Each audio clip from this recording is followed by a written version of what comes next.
Hey guys, welcome back. And today is the 1-year anniversary of my channel. So I'm teaching you today my foolproof paint system so you'll never make another mistake again with paint. Because as professionals, we can't make mistakes. They're expensive. So you're gonna learn the secret right now.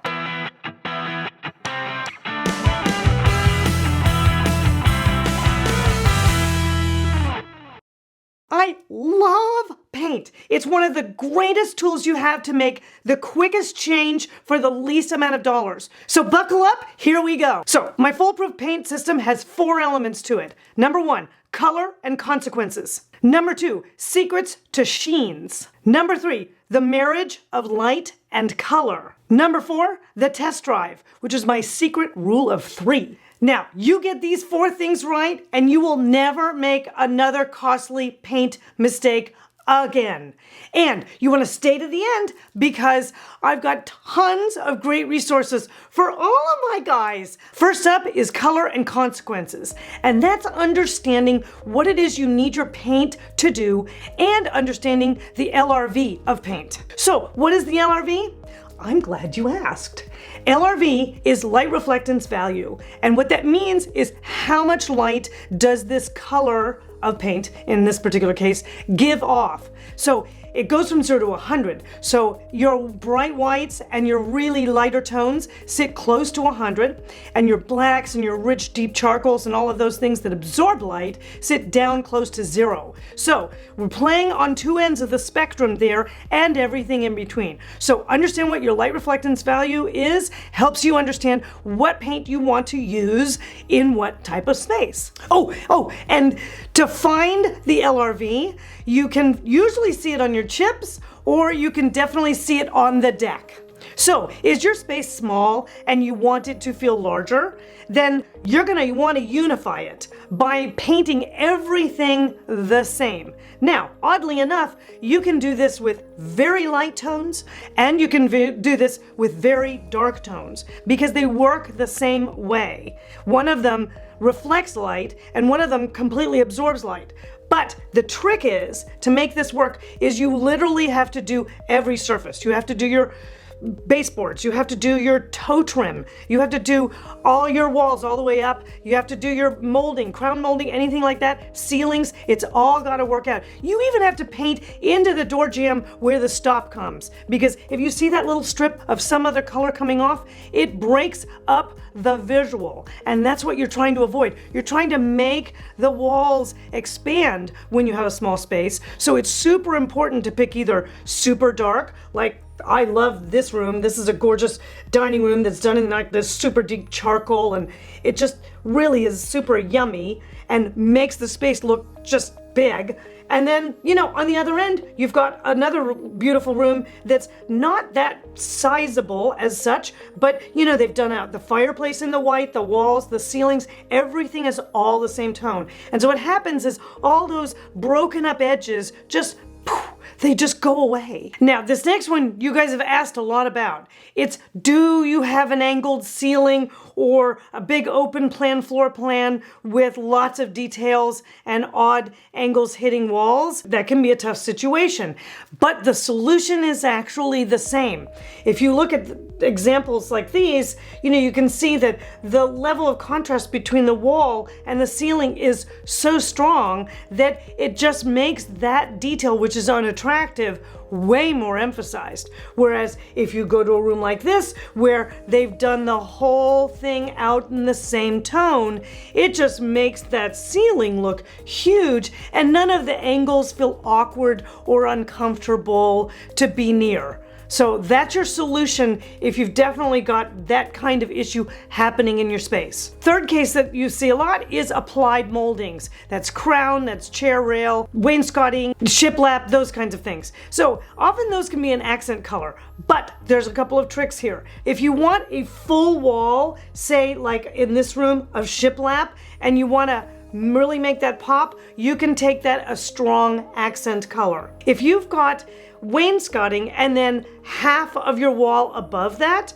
you're going to want to keep the tonal value or the light reflectance values similar between the wainscoting and the wall above. Otherwise, it's just a super light and super dark, or reversed, which doesn't do you any good. And or your other option is to paint it out all the same again, because you still get the shadow lines being created by all of the molding details, which creates a textural story inside the color, which makes it very elegant as well. So you've got a couple of choices there. Just make sure that you stick to one of those three and you're good to go. And if you guys are liking these tips, please be sure and subscribe and hit the bell so you get notified every time I post a new video. Next up on my 4-point system of painting is sheens. Now, there's 5 sheens that you're gonna work with: matte or flat, eggshell or pearl, satin, semi-gloss, and high gloss. Those are the 5.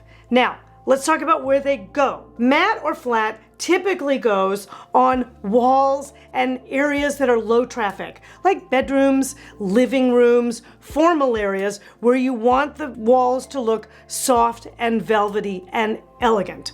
Now, this is the least cleanable of the sheens, so you're gonna reserve it for those spaces only. And if you have kids, don't worry about it, just start with eggshell, that'll be your first thing. Now, the second level up on sheens is actually eggshell, or some people call it pearl, and it's more of a performance finish. So you can definitely put that on bathrooms, walls and ceilings, and kitchen walls, but you don't want to do kitchen ceilings. Kitchen ceilings you want to keep flat. But walls, if you cook a lot and they gather oil, that's a good place for that. Third one is satin. Ooh, I love this finish.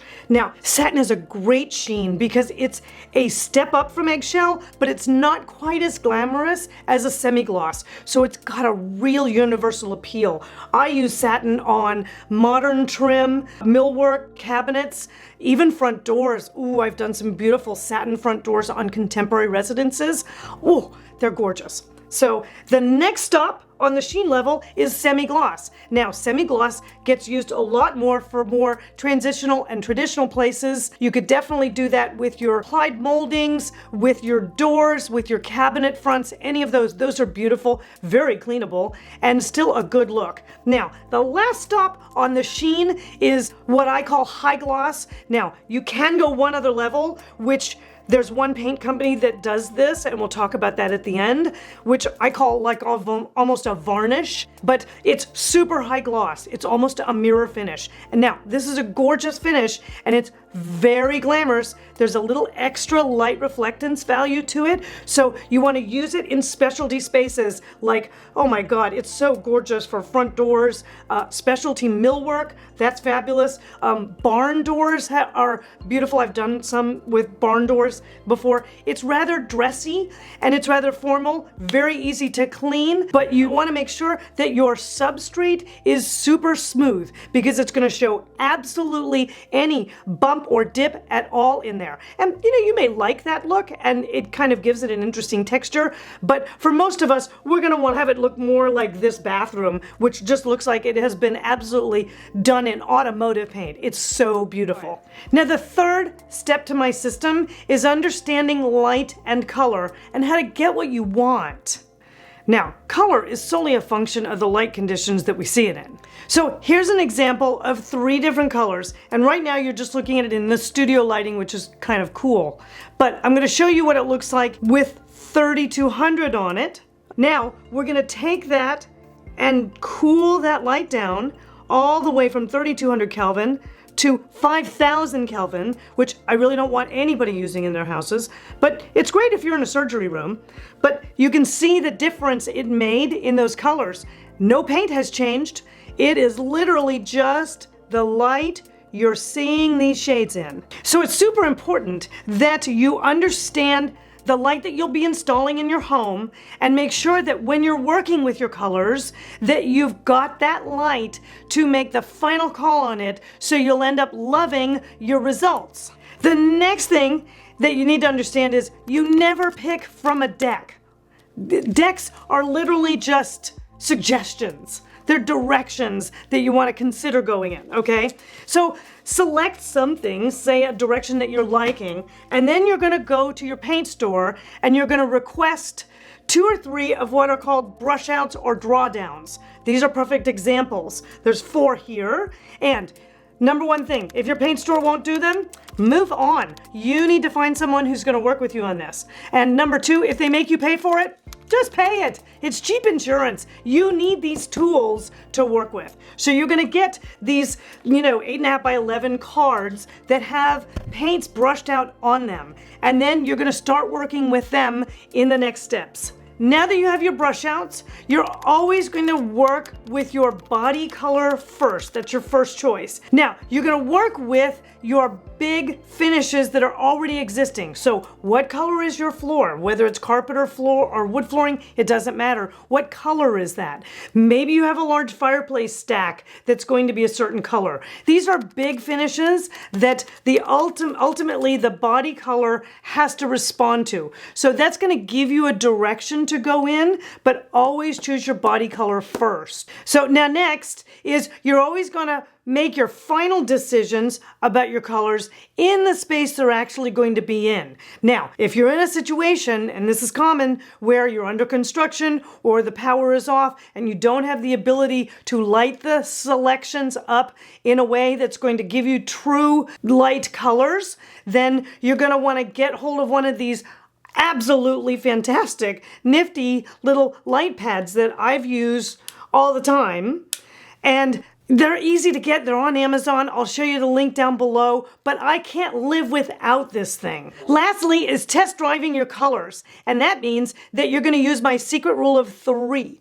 And that is 3 colors, 3 places, and 3 days. Now, dig out your brushes because you're going to paint your walls. So now you're going to start by painting 2-foot squares on your walls. Now, 3 places there, at the floor, at the eye level, and at the ceiling. And in some cases, if you're going to take it onto your ceiling, you want to lap it over as well.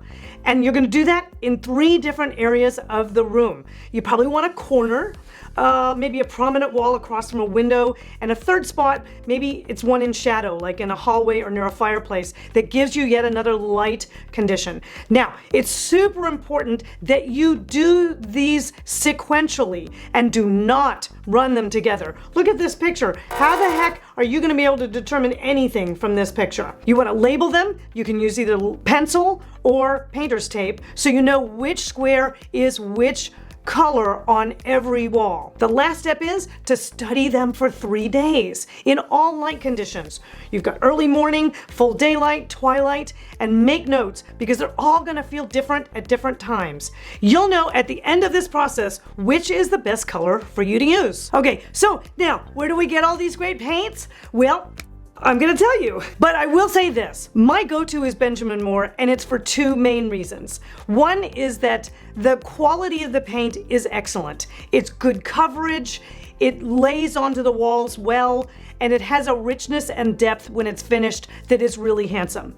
Secondly, the pigments that Benjamin Moore tends to use are super stable, and that's really important because if you go to the expense of painting your house and in 3 years your lovely pale yellow is now kind of an acid yellow from all of the sunlight and oxidation, you're gonna have to repaint, and that's gonna cost you again. So to me, it's cheaper to spend a little bit more, if you can afford it, to get a better paint and do it once in a decade, as opposed to maybe twice or 3 times. Now, and if I'm leaving out a favorite of yours, be sure and let me know down in the comments below. But in US and Canada, obviously Benjamin Moore's great, Farrow & Ball is beautiful, Sherwin-Williams has a good broad range of paints, Valspar is usable, Dunn Edwards, Behr, PPG, and Cloverdale. So for you guys in the UK, Scandinavia, and in Europe, Mylands for sure is great. Little Green Paints, oh,